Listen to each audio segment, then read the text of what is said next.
3 മാസത്തെ പ്രണയം, പിന്നാലെ വിവാഹം. അധികം വൈകാതെ തന്നെ ഗർഭിണിയാവുകയും മകളുടെ ജനനവും. ഒരു വീട് വച്ച് മകൾക്ക് 2 വയസ്സ് തികയും വരെ ഒരുമിച്ചുണ്ടായിരുന്ന പാർവതി വിജയിയും ഭർത്താവും ഇപ്പോൾ കുറച്ചു മാസങ്ങളായി അകൽച്ചയിലാണ്. ചുരുങ്ങിയ കാലത്തിനിടയ്ക്ക് ഏറെ അകന്നുപോയ ഇരുവരെയും ഇപ്പോൾ ചേർത്ത് നിർത്തുന്നത് മകൾ യാമിക്കുട്ടി മാത്രമാണ്. അതേസമയം വിവാഹമോചനമെന്ന ഘട്ടത്തിലേക്ക് ഇരുവരും എത്തിയിട്ടുമില്ല. വിവാഹമോചനത്തിന് പാർവതി തയ്യാറല്ല എന്നതാണ് അതിനു കാരണം.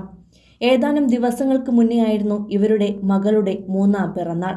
ആ ദിനത്തിൽ മകളുടെ മനോഹരമായ ചിത്രങ്ങൾ പങ്കുവച്ച് ആശംസകൾ നേരുന്നതോടൊപ്പം തന്നെ ഇമോഷണലായ പോസ്റ്റും പാർവതി പങ്കുവച്ചിരുന്നു. 3 വർഷം മുമ്പ് ഈ ദിവസമാണ് നീ എൻ്റെ ജീവിതത്തിലേക്ക് വന്നത്. ഏറ്റവും മനോഹരമായ നിമിഷമായിരുന്നു അത്. കാരണം ഞാനന്ന് ഒരമ്മയായി. എൻ്റെ പ്രിയപ്പെട്ട യാമിക്കുട്ടിക്ക് 3ാം പിറന്നാൾ ആശംസകൾ എന്നാണ് പാർവതി കുറിച്ചത്. അതേസമയം എൻ്റെ മുഴുവൻ ലോകവും നീയാണ് യാമി എന്നാണ് അച്ഛനായ അരുൺ കുറിച്ചത്. ഒപ്പം അമ്മയ്ക്കും പ്രിയപ്പെട്ടവർക്കും ഒപ്പമുള്ള നിരവധി ചിത്രങ്ങളും അരുൺ പങ്കുവച്ചു.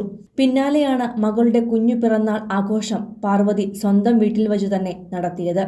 ഒരു കുഞ്ഞു കേക്കും ചെറിയ ഡെക്കറേഷനുമൊക്കെയായി വളരെ ചെറിയൊരു ആഘോഷമായിട്ടായിരുന്നു പാർവതി ഒരുക്കിയത്. സാധാരണ പിറന്നാൾ ആഘോഷങ്ങൾക്കിടെ തുള്ളിച്ചാടുന്ന കുട്ടികളുടെ സന്തോഷം യാമിക്കുട്ടിയുടെ മുഖത്തില്ല എന്ന കമന്റുകളും വന്നിരുന്നു. എങ്കിലും മകളുടെ പിറന്നാൾ ദിവസം അരുൺ ആശംസകൾ അറിയിച്ചതോടെ കുഞ്ഞിന്റെ കാര്യത്തിൽ ഇരുവരും ഒപ്പത്തിനൊപ്പം എന്നും ഉണ്ടെന്നും എന്തുകൊണ്ടാണ് ഒരുമിച്ച് നിങ്ങൾ എത്താത്തത് എന്നുള്ള ചോദ്യങ്ങളുമൊക്കെ ആരാധകരുടെ ഭാഗത്തു നിന്നും ഉണ്ടായിട്ടുണ്ട്. എന്നാൽ ഇതുവരെയും ഈ വിഷയത്തിൽ ഇരുവരും പ്രേക്ഷകരുടെ ചോദ്യങ്ങൾക്ക് മറുപടി നൽകിയിട്ടില്ല. അരുണിന്റെ അനുജന്റെ വിവാഹം കൂടാനും പാർവതി എത്തിയിരുന്നില്ല. അപ്പോൾ മുതൽ പാർവതിയും അരുണും ഒരുമിച്ചല്ലേ എന്ന കമന്റുകൾ വ്യാപകമായി എത്തിത്തുടങ്ങിയിരുന്നു. യൂട്യൂബ് വ്ളോഗർ കൂടിയായ പാർവതിയുടെ മുൻ വീഡിയോകളിലെല്ലാം തന്നെ അരുണും ഉണ്ടായിരുന്നു. എന്നാൽ അടുത്ത കാലത്തായി പങ്കിടുന്ന വീഡിയോകളിലോ ചിത്രങ്ങളിലോ ഒന്നും തന്നെ അരുണിനെ കാണാൻ കിട്ടാറുമില്ല. പതിവ് പോലെ ഇതുതന്നെയാണ് ആരാധകരിൽ സംശയം കൂട്ടിയതും. കുടുംബവിളക്ക് പരമ്പരയിലെ ശീതൾ എന്ന കഥാപാത്രത്തിലൂടെ ശ്രദ്ധേയയായ താരമാണ് പാർവതി വിജയ്. പൂക്കാലം വരവായി, ഭാര്യ സീരിയൽ ഫെയിം, മൃദുല വിജയിയുടെ സഹോദരി കൂടിയായ പാർവതിക്ക് പ്രണയവിവാഹമായിരുന്നു. കുടുംബവിളക്കിൽ അഭിനയിച്ച് 3 മാസം മാത്രം തികയവെയാണ് പരമ്പരയുടെ ക്യാമറാമാനായിരുന്ന അരുണുമായി പാർവതി അടുക്കുന്നതും വിവാഹത്തിലേക്ക് എത്തിയതും. മിനി സ്ക്രീനിലേക്കുള്ള പാർവതിയുടെ കടന്നുവരവിന് കർട്ടനിട്ടതുപോലെയായിരുന്നു പാർവതി വിജയ് വിവാഹത്തിലേക്ക് പോയത്. ലോക്ക്ഡൌൺ സമയത്തെ നിബന്ധനകൾ നിൽക്കുന്നതിനാൽ ലളിതമായിട്ടായിരുന്നു വിവാഹ ചടങ്ങുകൾ നടത്തിയതും.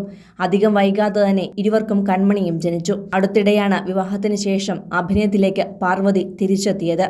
മാനത്തെ കൊട്ടാരം പരമ്പരയിലെ വില്ലത്തി വേഷത്തിലാണ് പാർവതി എത്തിയത്. കിടിലൻ പ്രകടനമാണ് പരമ്പരയിൽ പാർവതി കാഴ്ചവെക്കുന്നത്. കൂടുതൽ സിനിമ, സീരിയൽ, ചാനൽ വാർത്തകൾക്കും നിങ്ങളുടെ പ്രിയപ്പെട്ട താരങ്ങളുടെ എക്സ്ക്ലൂസീവ് അഭിമുഖങ്ങൾക്കുമായി സബ്സ്ക്രൈബ് ചെയ്യാൻ മറക്കല്ലേ.